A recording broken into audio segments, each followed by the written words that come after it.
وبما أني قادري أقول أدرك عبدك جيلاني أدرك عبدك جيلاني. الحمد لله رب العالمين والعاقبة للمتقين والصلاة والسلام على أشرف الأنبياء وأكرم المرسلين وعلى آله الطيبين وأصحابه المطهرين وعلماء أمته أجمعين، أما بعد، فأعوذ بالله من الشيطان الرجيم. بسم الله الرحمن الرحيم. ومن يؤت الحكمة فقد أوتي خيرا كثيرا. صدق الله العظيم وصدق رسوله النبي الأمين الكريم، ونحن على ذلك لمن الشاهدين والشاكرين، والحمد لله رب العالمین۔ منبر پاک پر جلوہ فرما علماء ذوی الاحترام، ائمہ کرام، طلبہ علوم نبوت، حاضرین باوقار، شرکائے مجلس، السلام علیکم ورحمۃ اللہ تعالی وبرکاتہ۔ حضرات، اللہ تبارک و تعالی کا کرم بے پایاں اور اس کا فضل عظیم ہے کہ اس وقت ہم اور آپ ایک پاکیزہ بزم میں حاضر ہیں، جسے عالم اسلام کی ایک برگزیدہ شخصیت کے ذکر کے لیے منعقد کیا گیا ہے۔ رب تعالی اپنے حبیب پاک کے طفیل ہماری اور آپ کی اس بزم نور میں شرکت کو شرف قبول عطا فرمائے۔ مجھ سے قبل آپ حضرات نے ایمان و یقین میں اضافہ کرنے والی پاکیزہ گفتگو سے اپنے دل و دماغ کو معطر کیا۔ رسول کریم صلی اللہ علیہ وآلہ وصحبہ وسلم کی بارگاہ ناز میں منظوم خراج عقیدت کو سماعت کیا۔ تھوڑی دیر کے لیے میں بھی آپ کے بیچ میں ہوں۔ امام اہل سنت اعلیٰ حضرت رضی اللہ تعالی عنہ اپنے ایک شعر میں ارشاد فرماتے ہیں، نکیرین کرتے ہیں تعظیم میری، فدا ہو کہ تجھ پہ یہ عزت ملی ہے۔ حضرات، میں آپ سب کا شکر گزار ہوں کہ آپ نے اپنا قیمتی وقت دیا، اور یہ علماء کرام جو اس قدر محبت اور شفقت کا معاملہ فرما رہے ہیں، رب قدیر اپنے کرم سے ان حضرات کو دونوں جہان کی برکتوں سے مالا مال فرمائے۔ تھوڑی دیر کے لیے میں آپ کے درمیان ہوں۔ آئیے مصطفیٰ جان رحمت، سرور کائنات، فخر موجودات، نبی مکرم، شفیع معظم صلی اللہ علیہ وآلہ وصحبہ وسلم کی بارگاہ ناز میں درود و سلام کا نذران عقیدت پیش کریں اور پڑھیں۔ اللہم صلی علی سیدنا و مولانا محمد معدن الجود والکرم و آلہ کرام اجمعین۔ آج کا یہ اجلاس دنیا اسلام کی عبقری شخصیت، جسے ہم اور آپ حضور حافظ ملت کے لقب سے یاد کرتے ہیں، اس پاکیزہ ذات کے ذکر جمیل کے لیے منعقد ہے۔ اللہ تبارک و تعالی نے انسانوں کی ہدایت اور ان کی رہنمائی کے لیے 1,00,000 کم و بیش 2,24,000 انبیاء کرام کو دنیا میں بھیجا۔ حضرت سیدنا آدم علیہ نبینا وعلیہ الصلاۃ والسلام اس پاکیزہ سلسلے کی پہلی کڑی، اور آخری نبی پیغمبر رسول ہمارے آپ کے آقا و مولا رحمت عالم نور مجسم جناب محمد رسول اللہ صلی اللہ تعالی علیہ وآلہ وصحبہ وسلم ہے۔ نبوت و رسالت کا سلسلہ ہمارے آقا و مولا صلی اللہ علیہ وسلم پر ختم۔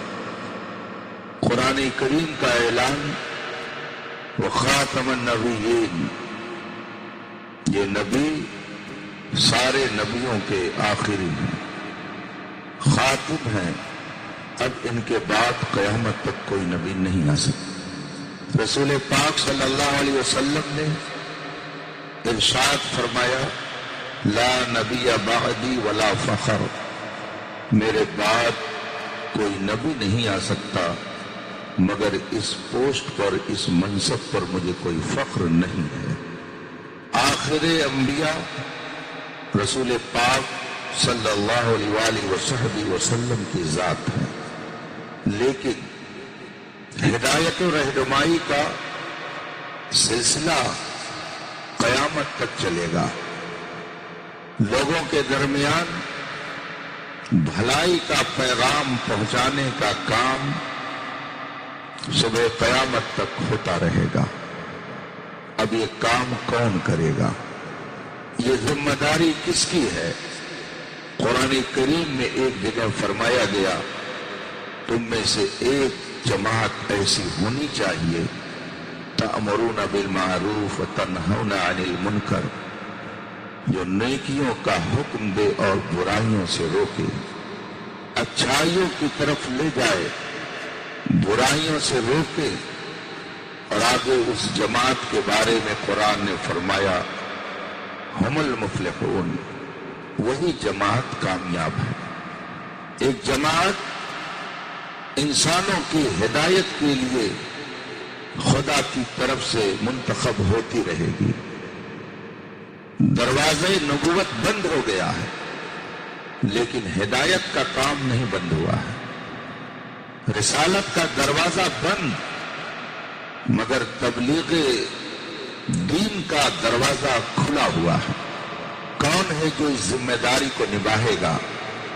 اللہ کے رسول صلی اللہ علیہ وسلم نے اس کا اعلان فرما دیا اور فرمایا العلماء ورثۃ الانبیاء، علماء نبیوں کے وارث ہیں۔ جو ذمہ داری انبیاء کرام اپنے اپنے دور میں نبھاتے رہے، ہمارے آقا و مولا صلی اللہ علیہ وسلم کے بعد اب آقا کی پیاری امت میں ایسے چنے ہوئے لوگ رہیں گے جو اس ذمہ داری کو نبھانے کا کام کرتے رہیں گے۔ علماء یہ نائبین رسول ہیں، ان کا کام وہی ہے جو رسولان عظام نے ان کے ذمہ لگایا ہے۔ جماعت اہل سنت کی ایک بڑی قداور اور مشہور شخصیت فقیہ ملت مفتی جلال الدین احمد امجدی علیہ رحمت و رضوان کی ہے۔ آپ فرمایا کرتے تھے نائب کا کام وہی ہے جو اصل کرتا تھا، اور پھر وہ فرماتے تھے ہمارے آقا و مولا صلی اللہ علیہ وسلم ظاہری حیات طیبہ کے آخری لمحے تک دین پھیلانے کی فکر میں، لوگوں کے ایمان کی حفاظت کی تدبیر میں لگے رہے۔ تو سچا نائب وہی ہوگا جو امت کے ایمان کی حفاظت کی فکر میں لگا رہے۔ وہ فرماتے تھے سچا نائب رسول اسی کو کہا جائے گا جو زندگی کے ہر موڑ میں امت کی خیر خواہی سوچتا رہے، جس کی نگہ بلند قوم کے مسائل کو سلجھانے کے لیے ہمیشہ کھلی رہے، جس کی عقل امت کے مسائل کو سمجھنے کے لیے ہمیشہ تیار رہے، جس کا دل غم امت میں ہمیشہ دھڑکتا رہے۔ اگر عالم دین اس معیار کا ہے تو وہ سچا نائب رسول ہے۔ اس کی زیارت حدیث پاک کی روشنی میں نبی کی زیارت ہے۔ اس کی ابتدا میں نماز گویا نبی کی ابتدا میں نماز ہے، اس کی تعظیم در حقیقت نبی کی تعظیم ہے، اور اس کی توہین در حقیقت نبی کی توہین ہے۔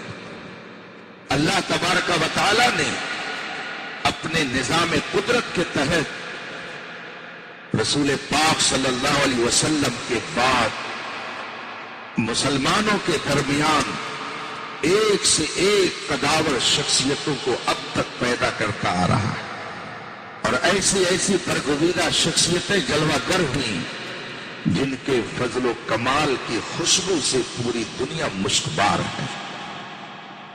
صحابہ، اہل بیت، تابعین، تبع تابعین، ائمہ مجتہدین، علماء دین، اولیاء کرام، یہ خدا کی طرف سے منتخب جماعتیں ہیں، ان کا انتخاب خدا کی طرف سے ہوتا ہے۔ صاحب روح البیان علامہ صوفی محمد اسماعیل حقی علیہ الرحمہ نے آیت کریمہ انما یخشی اللہ من عباد العلماء کے تحت تفسیر میں فرمایا ہے کہ انما یخشی اللہ من عبادہ العلماء کی ایک قرات انما یخشی اللہ من عبادہ العلماء ہے۔ قرآن کریم میں جو مشہور قرات تھی اس قرات کے مطابق انما یخشی اللہ من عبادہ العلماء، مگر وہ فرماتے ہیں کہ ایک قرات اس کی یوں بھی ہے انما یخشی اللہ من عبادہ العلماء، اور پھر فرماتے ہیں کہ یکشا کا معنی ڈرنے اور خوف کرنے کے ہوتے ہیں، لیکن جب انما یخشی اللہ پڑھا جائے گا تو اس کا مطلب یہ ہوگا کہ اللہ تبارک و تعالی اپنے بندوں میں سے جسے چن لیتا ہے۔ یکشا کا معنی ہے چن لینا، منتخب کر لینا، ان کو الگ کر دینا۔ وہ کون سی جماعت ہے کہ عام بندوں میں سے اللہ جسے منتخب کرتا ہے؟ العلماء، وہ اہل علم کی جماعت ہے، وہ علماء کی جماعت ہے۔ اسی لیے جو سچا عالم ہوتا ہے، جو سچا فقیہ وقت ہوتا ہے، جو سچا مفتی ہوتا ہے، وہ منتخب و انتخاب الہی ہوتا ہے، وہ خدا کی طرف سے منتخب ہوتا ہے۔ امام اہل سنت مجدد دین و ملت سیدنا امام احمد رضا فاضل بریلوی رضی اللہ تعالی عنہ اپنے دور میں ہندوستان کے قاضی اسلام کے منصب پر تھے۔ علماء نے فرمایا انہیں کسی نے منتخب نہیں کیا تھا، وہ منتخب انتخاب الہی تھے، وہ خدا کا انتخاب تھے، وہ مصطفیٰ کی عنایت تھے، وہ غوث اعظم کی کرامت تھے، وہ خواجہ غریب نواز کی عنایت تھے، وہ ماں رہرا کے مشائخ کرام کی توجہ کا مرکز تھے، وہ اہل سنت کی شان تھے، علماء کی آن بان تھے، فضل و کمال کی کمان تھے، فضل و کمال حکمت و دانائی کا خزانہ تھے۔ ان کو اللہ نے منتخب کیا، اسی لیے سب ان سے جلنے والوں کے گل ہو گئے چراغ۔ احمد رضا کی شمع فروزہ ہے آپ کی، فانوس بن کے جس کی حفاظت ہوا کرے وہ شمع کیا بجھے جسے روشن خدا کرے۔ جو منتخب و انتخاب الہی ہوتا ہے وہ ہمارے اور آپ کے فقیہ اور مفتی بنانے سے مفتی نہیں بنتا، خدا اسے منتخب کرتا ہے۔ انما یخشی اللہ من عباد العلماء، ایک قرات کے مطابق صاحب روح البیان نے فرمایا وہ سچے علماء ہوتے ہیں، ان کو اگرچہ بظاہر لوگ سمجھتے ہیں کہ انہوں نے محنت کی تو اس درجے پر پہنچے، مگر سچی بات یہ ہے کہ وہ خدا کا انتخاب ہوتے ہیں۔ یخشی اللہ کا ترجمہ فرماتے ہیں اللہ علماء کو منتخب کرتا ہے، انہیں چنتا ہے، اور خدا اس لیے چنتا ہے تاکہ وہ مصطفیٰ جان رحمت کی نیابت کا کام انجام دیں۔ رسول پاک صلی اللہ علیہ وسلم کے احکام کو کما حق لوگوں تک پہنچائیں، اللہ ان کے اندر احقاق حق اور ابطال باطل کی ہمت پیدا کرتا ہے، انہیں سچی بات کہنے کی جرأت عطا کرتا ہے۔ جسے اللہ منتخب کرتا ہے اسے لولا لگڑا نہیں چھوڑتا، بلکہ فضل و کمال کا اسے خزانہ عطا کر دیتا ہے۔ امام اہل سنت علم و فضل کے اس خزانے کا نام ہے کہ جس سے پوری دنیا آج فیض لے رہی ہے، اور خزانہ وہاں سے بڑھتا جا رہا ہے، کم ہونے کا نام ہی نہیں لے رہا ہے، بلکہ وہ ایسا سمندر ہے کہ نہ جانے کتنی نہریں اس سے نکل کر کے دوسروں کو سیراب کرتی نظر آتی ہے۔ وہ ایسے سمندر کا نام ہے جہاں سے ایک دریا نکلا جسے لوگوں نے صدر الشریعہ کا نام دیا۔ وہ ایک ایسا سمندر ہے جہاں سے ایک نہر نکلی تو کسی نے اسے ملک العلماء علامہ ظفر الدین بہاری کا نام دیا۔ وہ ایک ایسا سمندر ہے جہاں سے نہر نکلتی ہے تو کوئی اسے حجت الاسلام کہتا ہے، ایک نہر نکلتی ہے تو اسے کوئی صدر الافاضل کہتا ہے، ایک نہر نکلتی ہے تو کوئی اسے مفتی اعظم کہتا ہے، ایک نہر نکلتی ہے تو کوئی اسے شیر پیش اہل سنت کہتا ہے، ایک نہر نکلتی ہے کوئی اسے مبلغ اسلام کہتا ہے۔ اٹھائے کچھ ورق لالا نے، کچھ نرگس نے، کچھ گل نے، چمن میں ہر طرف بکھری ہوئی ہے داستاں ان کی۔ وادی رضا کی کوہ ہمالا رضا کا ہے، جس سمت دیکھیے وہ علاقہ رضا کا ہے۔ اوروں نے تو لکھا ہے بہت علم دین پر، جو کچھ ہے اس صدی میں وہ تنہا رضا کا ہے۔ حضور صدر الشریعہ امام اہل سنت اعلیٰ حضرت کے فضل و کمال کے سچے امین تھے، اور صدر الشریعہ رحمت اللہ تعالی علیہ نے جو اپنی ایک ٹیم تیار فرمائی مسلک اعلیٰ حضرت کی نشر و اشاعت کے لیے، اس ٹیم کے نہ جانے کتنے ایسے افراد کہ خود اپنی جگہ پر علم و فضل کی ایک انجمن بن گئے، جس ٹیم میں میرے حضور حافظ ملت تھے۔ ذرا اس سب کا نام تو سنیے۔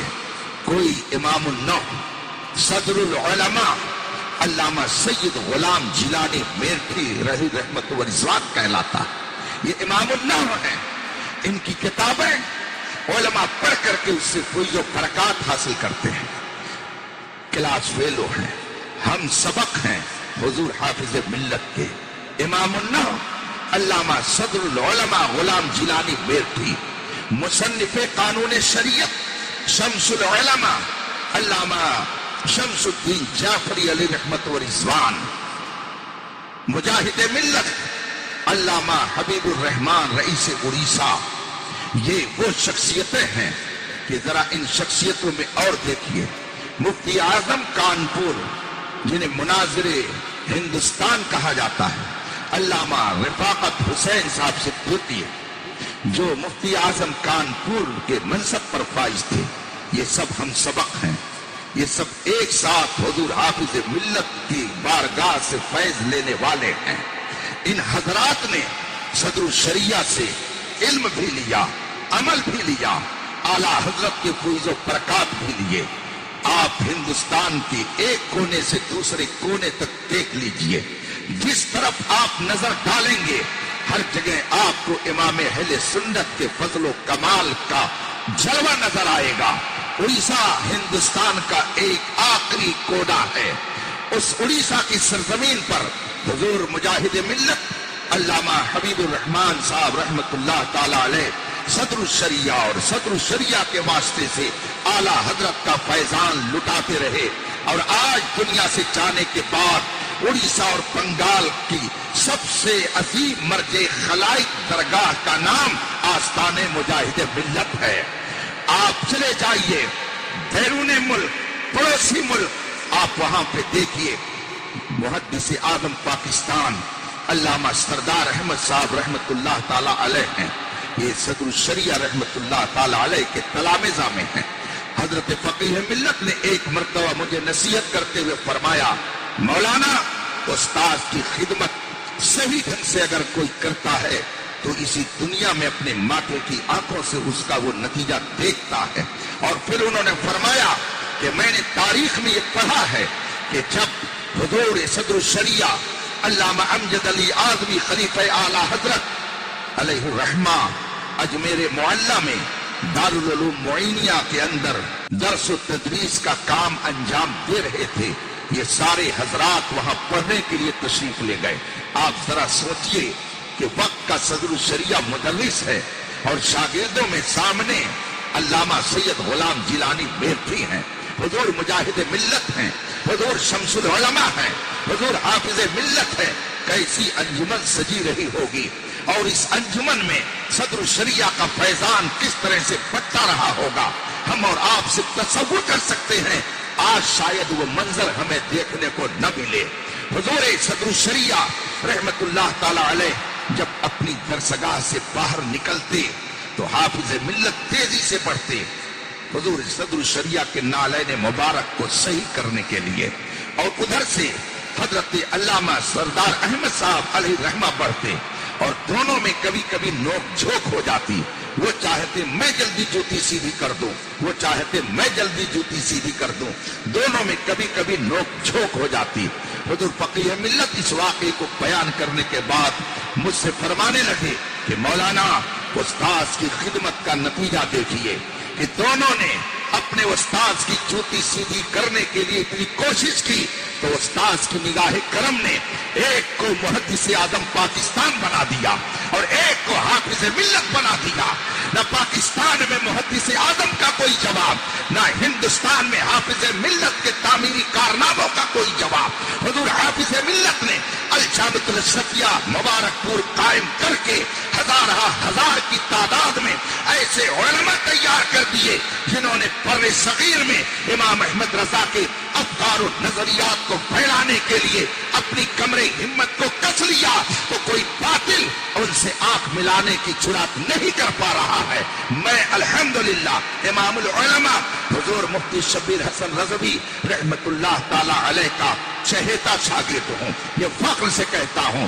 الحمدللہ 5 سے 6 سال تک میں نے ان کی جوتیاں سیدھی کی ہیں، اور جب میں بیٹھتا تو پرانی باتیں میں کریت کر کے ان سے پوچھا کرتا تھا۔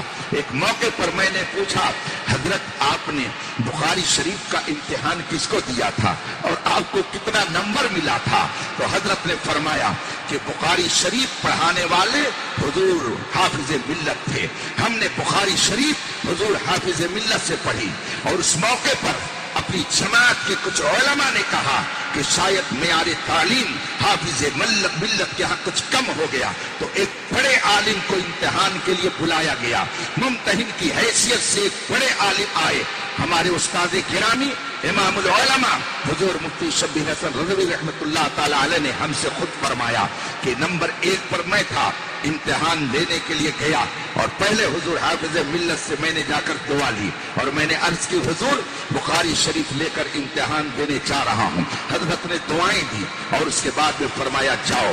میں پہنچا امتحان دینے کے لیے اور پہلی حدیث شریف پڑھنے کے لیے مجھ سے ممتحن گرامی نے فرمایا، میں نے حدیث شریف پڑھ دی، فوراً انہوں نے مجھ سے سوال کیا کہ بخاری شریف میں بسم اللہ تو لکھی گئی ہے مگر حمد باری کا اس میں تذکرہ نہیں ہے، آخر امام بخاری نے بسم اللہ لکھا مگر الحمدللہ حمد باری سے اپنی کتاب کو انہوں نے کیوں نہیں شروع کیا؟ میرے استاد گرامی نے فرمایا حافظ ملت نے الحمدللہ جو دعا دے کر مجھے بھیجی تھی اور حافظ ملت نے اس دل جمعی اور لگن کے ساتھ ہم لوگوں کو پڑھایا تھا، ہمیں اس پر اعتماد تھا، اس لیے جو ہی ممتحن نے مجھ سے پوچھا کہ آخر امام بخاری نے بسم اللہ تو لکھی مگر حمد باری سے بخاری شریف کو کیوں نہیں شروع کیا؟ میں نے بلا جھجک کہا الحمدللہ میرے پاس اس کے 11 جوابات ہیں، کتنے جواب آپ کو دوں؟ کون جواب آپ کو دوں؟ اتنا جو میں نے کہا ممتحن گرامی نے فرمایا بس سمجھ میں آ گیا کہ مولانا عبدالعزیز نے بہت اعتماد سے پڑھایا ہے، اس کا مطلب ہے کہ حافظ ملت اپنے تلامذہ کو خود اعتمادی کا جو درس دیتے تھے اس کے اثرات بر صغیر پر آپ اپنے ماتھے کی آنکھوں سے دیکھ سکتے ہیں۔ مجھ سے ایک موقع پر حضور محدث کبیر ممتاز الفقہاء سلطان المناظرین استاذ الاساتذہ آقائے نعمت مرشد برحق وارث علوم صدر الشریعہ، تنہا انجمن، اعتماد حضور تاج الشریعہ، آبروئے اہل سنت، آفت جان وہابیت و صلح کلیت، حضور محدث کبیر علامہ ضیاء المصطفیٰ صاحب قبلہ دامت برکاتہم العالیہ، وہ اپنی کرم نوازی سے مجھ کو کس طرح سے نوازتے ہیں میں اسے بیان نہیں کر سکتا۔ جمعہ کا دن تھا، میں اپنے گھر خلیل آباد سے جمدہ شاہی کے لیے مغرب کی نماز پڑھ کے روانہ ہوا، اتنے میں حضرت کا فون آ گیا۔ میں نے کہا حضور دعا فرمائیں۔ کہا کیا ہوا؟ میں نے کہا کچھ گھریلو کام کے لیے بھی اگر میں جمعہ کو آتا ہوں تو اتنی کثرت سے بھیڑ گھر پر ہوتی ہے کہ اپنا کام نہیں کر ملتا ہے، نہ جانے کیسے کیسے مسائل لوگ لے کر آتے ہیں۔ کہا کیا ہوا؟ میں نے کہا آج جمعہ کو میں اپنے گھر پہ تھا، صبح سے شام تک کم از کم 100 لوگ ملاقات کرنے کے لیے اور مسائل لے کر آئے، تو طبیعت میں بالکل الجھن سی آ گئی ہے، حضور دعا فرمائیں۔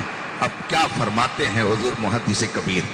بڑے ہی نصیحت آمیز جملوں میں فرماتے ہیں، مولانا اگر اتنے لوگ آپ کے گھر پر آئے اور آپ کے لیے الجھن کا سبب بنے تو آپ نے ان میں سے جن کے مسائل کو حل کیا ہوگا وہ دعا بھی تو دے رہے ہوں گے، تو ان کی دعائیں یہ آپ کے لیے ترقی درجات کا ذریعہ بنیں گی، اور امت کے اور قوم کے مسائل اگر علماء نہیں حل کریں گے تو کون حل کرے گا؟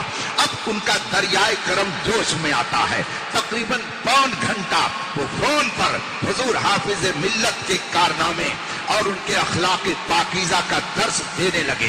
فرماتے ہیں کہ میں اپنے زمانے طالب علم میں متعدد بار حافظ ملت کو ایسے ماحول میں جاتے ہوئے دیکھا کہ آج کوئی جلدی تیار نہیں ہو سکتا ہے۔ ہم نے کہا حضور ارشاد فرمائے۔ فرمانے لگے کہ ایک موقع پر رات کا وقت تھا، تقریباً 1 بج رہے تھے۔ اس زمانے میں ٹیوب لائٹ کا کوئی تصور بھی نہیں تھا، یہ اس زمانے کی بات ہے۔ رات میں 1 بجے کے قریب ایک صاحب آئے، حافظ ملت کی کنڈی کھٹکھٹائی، دروازہ حضور حافظ ملت نے کھولا اور اس کے بعد میں لالٹین جلانے کے لیے مجھے حکم دیا۔ میں بغل کے کمرے میں رہتا تھا، حضرت جب بھی مجھے خدمت کے لیے پکارتے میں فوراً حاضر ہوتا، بغل کے روم میں میرا قیام رہتا۔ حضرت نے آواز کی، میں اٹھا، حضرت نے فرمایا لالٹین جلاؤ، میں نے لالٹین جلائی۔ اب وہ آدمی جو آیا رات میں 1 بجے، حضرت نے پوچھا کیسے آنا ہوا؟ کہا نوادہ قبرستان میں حضرت ایک نماز جنازہ پڑھانی ہے اور آپ کو اس وقت چلنا پڑے گا۔ حضور حافظ ملت نے فرمایا اچھا اسی وقت؟ کہا ہاں۔ کہا ٹھیک ہے چلیے میں آتا ہوں۔ رات میں 1 بجے اس آدمی نے نماز جنازہ کے لیے جب کہا، ہلکی بارش ہو رہی تھی، حافظ ملت نے مجھ سے فرمایا تیار ہو جاؤ۔ اسی حالت میں تیار ہوئے، لالٹین میرے ہاتھ میں، اور مفتی اسلم صاحب پڑھ چکے ہیں۔ یہ پرانا جو اشرفیہ مصباح العلوم ہے وہاں سے نوادہ جو تقریباً 1.5 کلومیٹر کی دوری پر وہاں کا قبرستان ہوگا۔ رات میں حضور حافظ ملت چل پڑے کہ ایک مسلمان نے آ کر کے نماز جنازہ پڑھانے کی اگر گزارش کی ہے تو اب اس کا دل دکھایا نہ جائے، یہ نہ کہا جائے کہ یہ آرام کا وقت ہے، اسی محلے میں کسی کو بلا کر کے نماز جنازہ پڑھوا لی ہوتی، یہاں کیوں آ گئے؟ حافظ ملت نے یہ نہیں فرمایا، تیار ہوئے، ساتھ میں پیچھے پیچھے میں چلا اور پھر ہم پہنچے قبرستان۔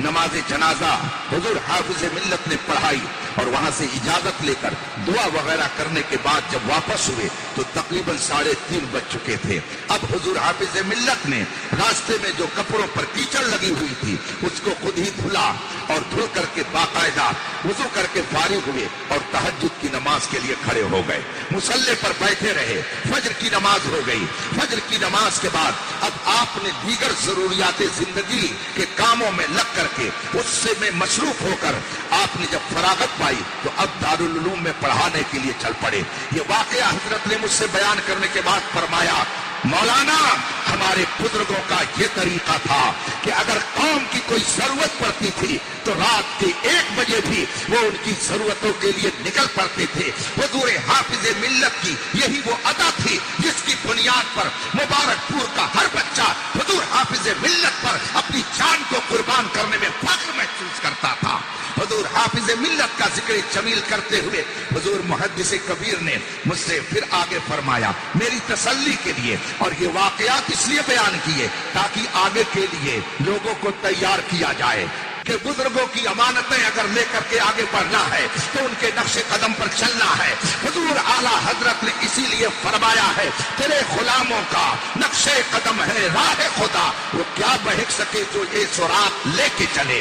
حضور حافظ ملت کا ذکر کرتے کرتے محدث کبیر نے فرمایا کہ ایک دن میں حضور حافظ ملت کے پاس بیٹھا ہوا تھا اور آپ کی علالت کا دور چل رہا تھا، آخری دور تھا، آپ کے انتقال سے کچھ مہینے پہلے کی بات ہے۔ حضور محدث کبیر دامہ ذل العالی نے فرمایا کہ حضرت سخت علیل تھے، بخار زدہ تھے، اتنے میں ایک آدمی آیا اور اس نے کہا حافظ جی چل کر کے ہمارے گھر کی بنیاد رکھ دیجئے۔ حضور حافظ ملت نے کہا اچھا بنیاد رکھنی ہے؟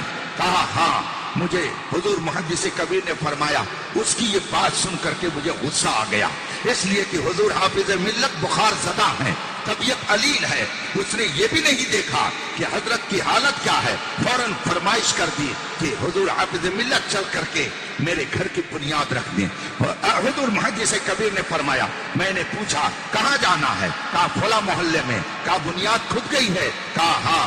تو اب حضرت نے فرمایا کہ چلیے چلتے ہیں۔ میں نے گفتگو کے درمیان کہا حضور محدث کبیر نے فرمایا جاؤ گھر سے ایک اینٹ لے آؤ، حضور حافظ ملت دعا کر دیں گے، وہ اینٹ لے جا کر کے وہی رکھ دینا، بس حضور حافظ ملت کا ہاتھ لگ جائے گا، سنگ بنیاد حضور حافظ ملت کے دست کرم سے رکھ دینے کے لیے اتنی برکت تمہارے لیے کافی ہے۔ مگر حضور حافظ ملت نے فرمایا نہیں نہیں، آیا ہے تو چلو، آیا ہے تو اس کی دلجوئی کر لی جائے ورنہ اس کا دل ٹوٹ جائے گا، اس کو تکلیف ہوگی۔ حضور حافظ ملت اسی بخار کی حالت میں تیار ہو گئے، میں بھی ساتھ میں گیا۔ حضور محدث کبیر فرماتے ہیں جب ساتھ میں گئے تو قد آدم تک اس نے گڈھا کھود رکھا تھا اور کہا اسی میں اتر کر کے کھودیے، اسی میں اتر کر کے بنیاد رکھیے۔ میں نے بہت جلال دکھایا اور میں نے کہا تم کیا چاہتے ہو؟ حافظ ملت اس گڈھے میں اترے، اگر طبیعت اور خراب ہو جائے، کوئی دقت ہو جائے، ضعیفی کا عالم ہے، کوئی پریشانی آ جائے پھر کیا ہوگا؟ مگر حضور حافظ ملت سبحان اللہ، ان کو حافظ ملت کا لقب ہمارے علماء نے ایسے ہی نہیں دیا، وہ ملت کے محافظ تھے، وہ ملت کے نگہبان تھے، وہ ملت کے پاسبان تھے۔ انہوں نے الحمدللہ رسول پاک صلی اللہ علیہ وسلم کی سیرت طیبہ کو پڑھ کر اپنی زندگی میں جو انہوں نے اسے بسایا تو آج اسی کا انعام مل رہا ہے کہ وہ آرام فرما ہے مبارک پور میں، مگر ان کا ذکر جمیل بھمنڈی میں ہو رہا ہے۔ یہ ان کا روحانی تصرف ہے کہ کہاں کھولے ہیں گیسو یار نے، خوشبو کہاں تک ہے، جہاں تک سونگ پائے سونگنے والے وہاں تک۔ حضور حافظ ملت تشریف لے گئے اور گڈھے میں اتر گئے، زینہ لگوایا اور اندر اتر گئے اور جانے کے بعد وہاں بنیاد رکھی، پھر واپس آئے۔ زینہ رکھنے پر بات یاد آ گئی، ابھی 4 روز پہلے میں کانپور مشائخ کی کالپی کانفرنس میں حاضر ہوا تھا حضور گیا سے ملت کے حکم پر، اور جب تقریر کر کے اترنے لگا جیسے یہ زینہ سامنے رکھا ہوا لوہے کا، حضرت مفتی اسلم صاحب ایسے ہی زینہ وہاں رکھا ہوا تھا۔ ملنے والوں نے عقیدت میں بڑی جلدی دکھائی، جس کو ہماری دیہاتی زبان میں کہتے ہلبل ہلبل کر لینا۔ اس کا نتیجہ یہ ہوا کہ ایک صاحب نے جلد بازی میں اس زینے کو اٹھا کر کے میرے پیر ہی پر ڈال دیا، اور اس کا نتیجہ یہ ہوا کہ ناخن انگوٹھے کا فوراً نکل گیا، پورا انگوٹھا نکل گیا۔ لوگ پوچھتے یہ کیا ہے؟ میں کہتا ہوں کانپور والوں کی محبت کی نشانی ہے، یہ محبت کی نشانی ہے۔ چلیے خیر، حضور حافظ ملت رحمت اللہ تعالی علیہ حدیث پاک کے بالکل مصداق تھے۔ میرے آقا صلی اللہ علیہ وسلم نے فرمایا ان من خیارکم احسنکم اخلاقا، تم میں کا سب سے بہتر وہ ہے جس کے اخلاق اچھے ہوں، جس کا کردار اچھے ہوں، جس کی عادت اچھی ہو، جس کی گفتار اچھی ہو. حضور حافظ ملت اندر سے باہر تک سراپا خلوص تھے، اور جب مسلک اعلی حضرت کی طرف نظر فرماتی اور حضور حافظ ملت کی مسلک اعلی حضرت کے حوالے سے خدمات دیکھیے تو ان کے تسلط کا عالم یہ تھا کہ اسی مبارک پور میں ایک ان کے بہت ہی قریبی شاگرد، بہت قابل شاگرد، نام جانتے ہوں گے مفتی اسلم صاحب، یا اور بھی مصباحی علماء تشریف فرما ہے، وہ بھی جانتے ہوں گے، بہت قابل تھے. اور اگر استادی شاگردی کا رشتہ دیکھا جائے تو میرے بھی وہ دادا استاد ہوتے ہیں، اس لیے کہ امام العلماء حضور مفتی شبیہ حسن رحمت اللہ تعالی علیہ نے ان سے بھی کچھ کتابیں وہاں پر پڑھی تھی.